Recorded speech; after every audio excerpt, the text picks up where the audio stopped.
Study IQ IAS, अब तैयारी हुई affordable. The devil is in the details.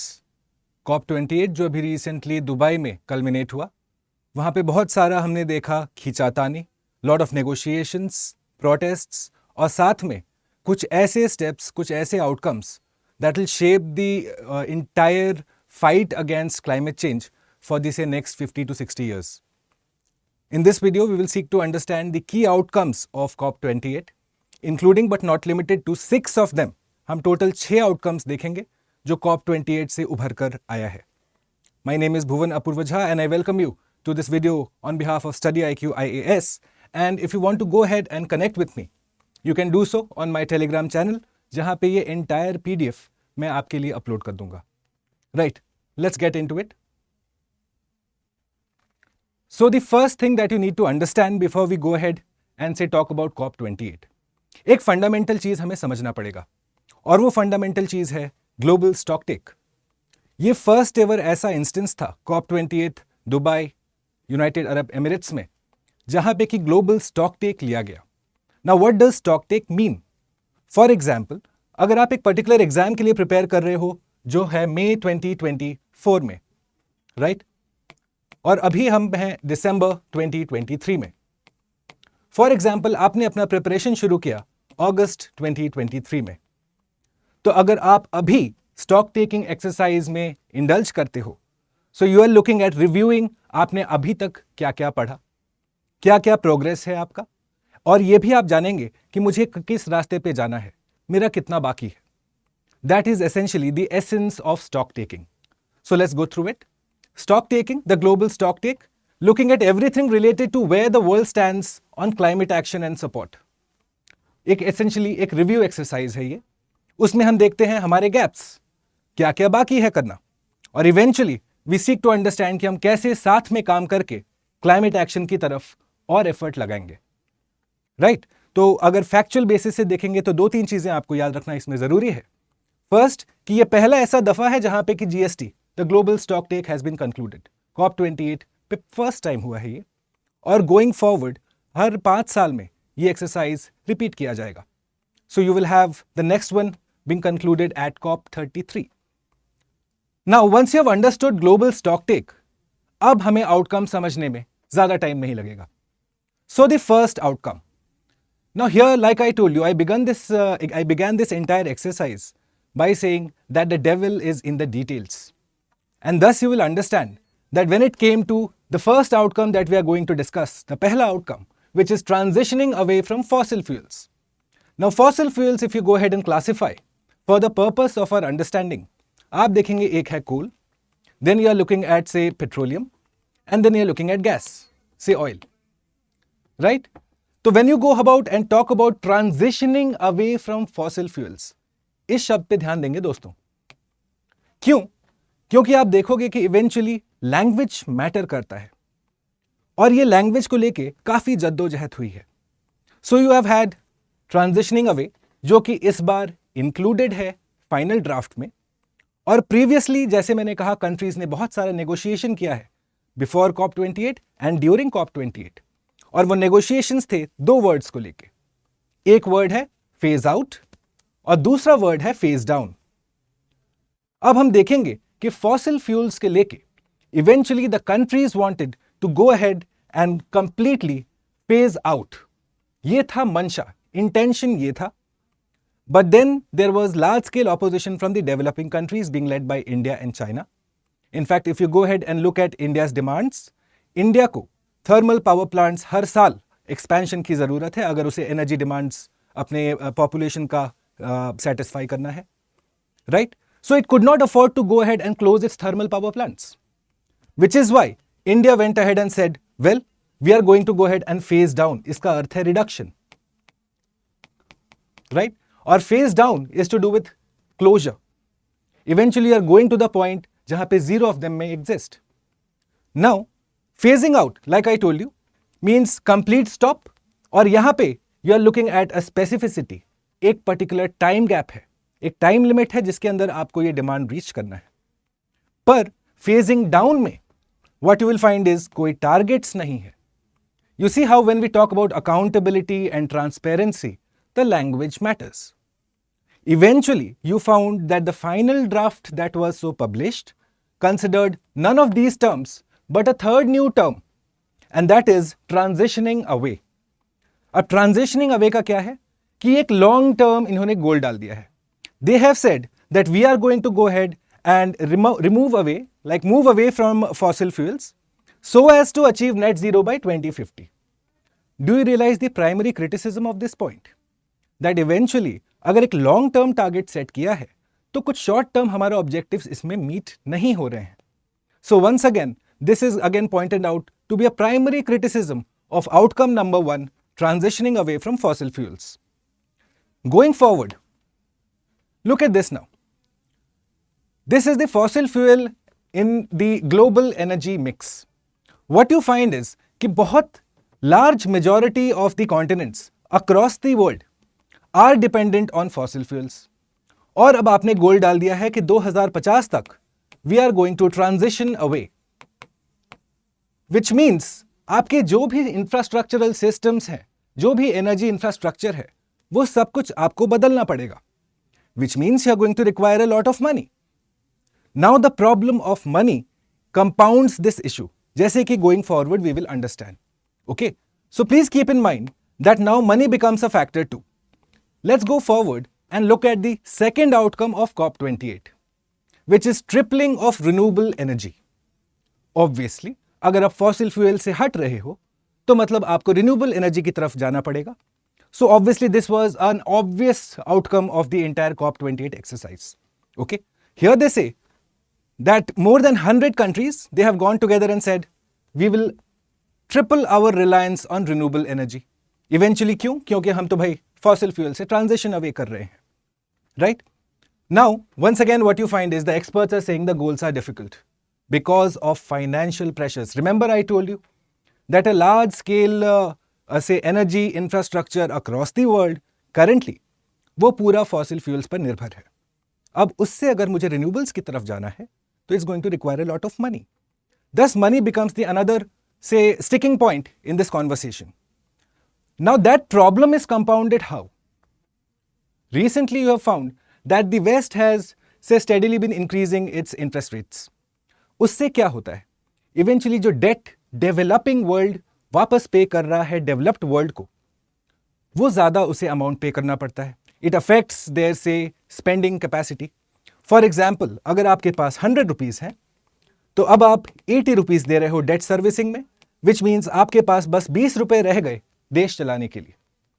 तो अगर आपके पास देश चलाने के लिए 20 रुपीस हैं, तो ये ट्रांजिशन की जब हम बात करते हैं कि फॉसिल फ्यूल से रिन्यूएबल की तरफ आप जाओगे, जिसमें कि काफ़ी पैसा लगेगा, it is going to be financially quite heavy, burden will be heavy.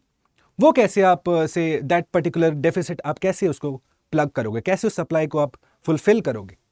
Okay, तो you also find that well countries currently are in debt distress. IMF की अपनी report says that more than 70 countries including Ukraine, Pakistan, most of the countries in the Sahel region या जब हम Horn of Africa की बात करते हैं, they are in debt distress.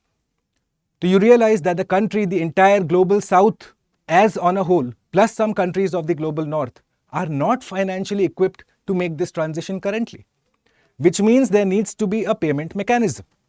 Okay, so this is another problem with the entire issue. Have a look at this particular data set that I have for you. You will find that the sub-Saharan Africa and the countries in the Sahel region, right? हम sub-Saharan Africa और Sahel की जब हम बात करें, तो आप देख रहे हो कि यहाँ पे काफ़ी सारे countries, they are paying more on debt servicing than on health. एक primary infrastructure, social sector, health में डालने के लिए पैसे नहीं हैं. तो आप समझ सकते हो कि ये climate transition की जब हम बात करते हैं, that is going to be a major challenge going forward, right? Let's look at the third outcome, my friends. Loss and damage fund approved, जो कि COP27 शर्म अल शेख इजिप्ट वहां पे अनाउंस हुआ था. Now that was approved, so you will eventually find this was the approved on the very first day, and this was one of the most important outcomes of the entire COP28 exercise. Loss and damage fund का पूरा process क्या है, उसका meaning क्या है, what is its use? Well, it is designed to go ahead and support vulnerable communities and developing nations to cope with the impact of climate disaster. Like I told you, आपको climate disasters के लिए भी पैसा चाहिए होगा, आपको adaptation exercises और mitigation exercises दोनों में पैसा चाहिए होगा ना। अगर आपको ये नहीं पता है कि adaptation और mitigation का फर्क क्या होता है, stand by, हम वो भी डिस्कस करेंगे। Right now what you find is loss and damage fund के अंतर्गत countries have gone ahead and given money. अब हर कंट्री ने इक्वल पैसा नहीं दिया है। So for example you find that Qatar and Germany, उन्होंने 100 मिलियन दिया है, but then say the historically rich, the highest emitters, for example United States और for example China, they have contributed next to nothing. So this is one part. अभी तक जो पैसे pool इन हुए हैं वो अनइक्वल तरीके से हुए हैं, और गोइंग फॉरवर्ड आप देखोगे कि अब पैसे पुल इन होने के बाद जो डिस्ट्रीब्यूट होना है उसके लिए जो एक मैकेनिज्म चाहिए वो अभी तक क्लियरली सेट नहीं हो पाया है। So this is currently under the tutelage of World Bank, which is going to convene a meeting in January 2024। एक मीटिंग होगा वर्ल्ड बैंक के छत्र छाया में, and they are going to come up with a mechanism so as to distribute the money that has been raised by pledges by various nations, including say Germany, Qatar, United Kingdom, United States, rest of the nations. Right? Okay friends, before I go forward very quickly, for those of you who have cleared your mains this year, one thing I can assure you is that you do not want to compromise on is say the quality of the answers that you present in front of the interview board. पूरे साल का मेहनत आप अभी negate नहीं करना चाहते हो. You want to go ahead and give yourself the best opportunity with the best feedback, and that is being provided to you by Study IQ's interview guidance program under the able leadership of the former Secretary to the Government of India, Shri Anil Swarup. हमारे panellists में retired IAS, IPS, IRS, सब कुछ बहुत सारे luminaries साथ हैं आपके. And so thus I would suggest go ahead and connect with this. Send us your DAF at igp2023@studyiq.com. Right. Let's go to outcome number 4. Now, just for say fossil fuels हमने discuss किया, वहां पे transitioning away शब्द का use हुआ था। पर जब आप कोल की बात करते हो, मैंने आपको बताया फॉसिल फ्यूल्स के 3 भाग थे, right? You had coal, you had oil and you had gas. तो आप देखोगे कि कोल को स्पेशल इंपॉर्टेंस दिया जाता है। कब से दिया जा रहा है? COP26 से, ग्लासगो कॉन्फ्रेंस 2021 से। एंड दस you find that in COP28 एक स्पेशल पैराग्राफ रखा गया कोल के लिए। उसमें क्या लैंग्वेज यूज किया गया कि eventually you are looking at phasing down the unabated use of coal. Now what is unabated use of coal? It essentially says कि आपको अगर नए thermal plants, coal power plants बनाने हैं तो जो भी कार्बन डाइऑक्साइड निकल रहा है उसको आपको कैप्चर और स्टोरेज फैसिलिटी उसका इंश्योर करना पड़ेगा. Do you understand this? It is trying to go ahead and communicate. You can go ahead and create say new power plants at the only condition if you're able to store and capture and store it. Right? So this has been agreed to. Another landmark initiative, but once again what you find is that this zero-sum game that COP28 tries to play, right? This does not agree with say scientific evidence, which is why scientists and say researchers have not really praised this move as such.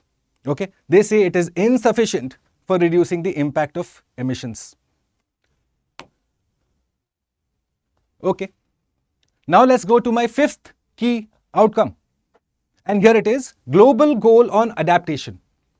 तो मैंने आपको थोड़ी देर पहले कहा था कि हम adaptation और mitigation दोनों का फर्क समझेंगे. Now what is adaptation? What is mitigation? ऐसा समझिए, अगर आप एक बोट पे हो, बोट में एक से होल हो गया है, पानी घुस रहा है, बोट सिंक कर रही है। अगर आप एक बकेट लेके पानी निकाल के फेंकना शुरू करते हो तो आप अडेप्टेशन कर रहे हो, which means you are not addressing the root cause of the issue.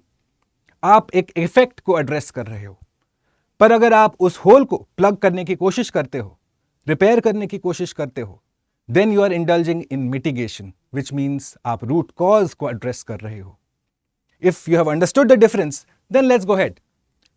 Like I told you, adaptations, all those strategies and measures जिससे कि आप adverse impact को minimize करोगे. तो आप देख रहे हैं इसमें आप effect को address कर रहे हो. Okay? और mitigation वो सारे measures जिससे कि आप GHGs के एमिशंस को टारगेट करते हो। तो आप देख रहे हो, आप रूट कॉज को आप एड्रेस कर रहे हो। Once you have understood this, now let's go to the outcome. तो COP27 तक आप देखोगे that the global community's focus was completely on mitigation, which means addressing the root cause. But the global community was not really very keen to go ahead and address the adaptation part. क्यों? क्योंकि ये माना जाता है कि adaptation के जो भी effects होते हैं वो locally feel किए जाते हैं, और एक adaptation को as a mechanism local responsibility माना जाता है। पर COP28 में ये ऑब्जर्व किया गया कि डेवलपिंग कंट्रीज साथ में आए और उन्होंने कहा कि हमें एक ग्लोबल फ्रेमवर्क चाहिए, because adaptation and mitigation are both equally important, not just for say systems but also for communities, जब आप क्लाइमेट चेंज की बात कर रहे हैं, right? So you find that the Glasgow conference COP26 essentially, इसमें ही इसकी बात हुई थी first time, okay? And then you are looking at the adaptation measures जो इस बार इंक्लूड किया गया है। पर once again the criticism is कोई स्पेसिफिक गोल्स नहीं, कोई स्पेसिफिक मॉनिटरिंग मैकेनिज्म नहीं, और कोई पैसे का बात नहीं किया गया है। Eventually something that just exists on paper, it's a paper tiger as of now, okay? And then finally we will look at our sixth की आउटकम।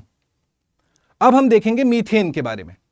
मीथेन को लेके एक स्पेशल पैराग्राफ पूरा डेडिकेट किया गया, और उसमें कहा गया that routine flaring which is practiced by oil companies, okay, this will be ended, and all the companies will look to achieve net zero by 2030. अब flaring क्या शब्द होता है, ये क्या नई चीज होगी? Let's go ahead and understand it very quickly. दो पर्टिकुलर प्रोसेसेस आपको देखने हैं, एक फ्लेयरिंग, एक वेंटिंग। फ्लेयरिंग जब आप गैस को जला के आप इनकम्प्लीट कंबस्शन करके उसको डिसिपेट करते हो, दैट इज फ्लेयरिंग। और वेंटिंग क्या है? जब आप डेलिबरेटली उसको रिलीज करते हो, right, without say the process of introduction of fire in it, right? Now once you understand this, flaring is burning of excess methane, venting is release of gas without burning.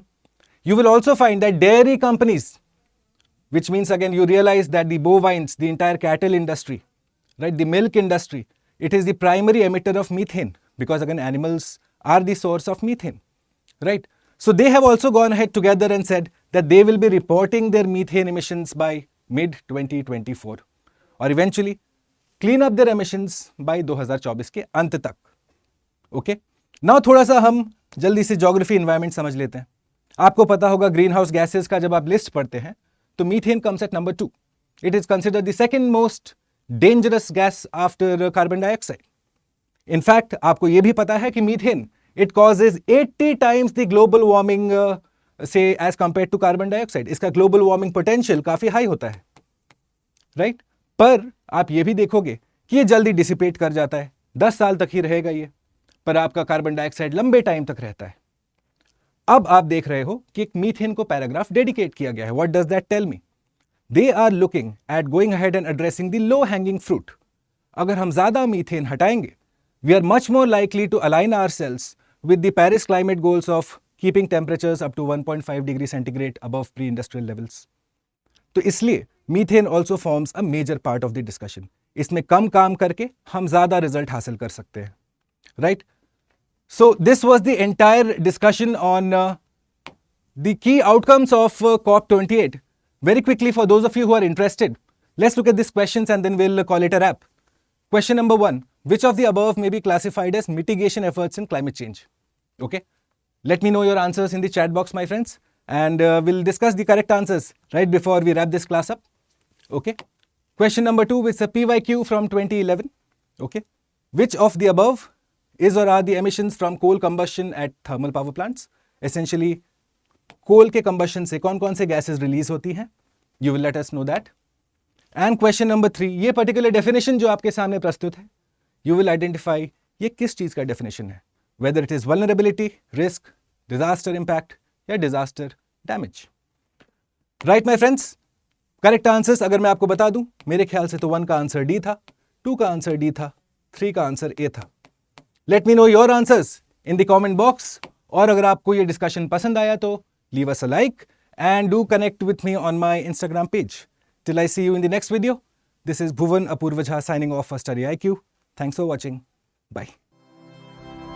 Study IQ IAS, अब तैयारी हुई affordable.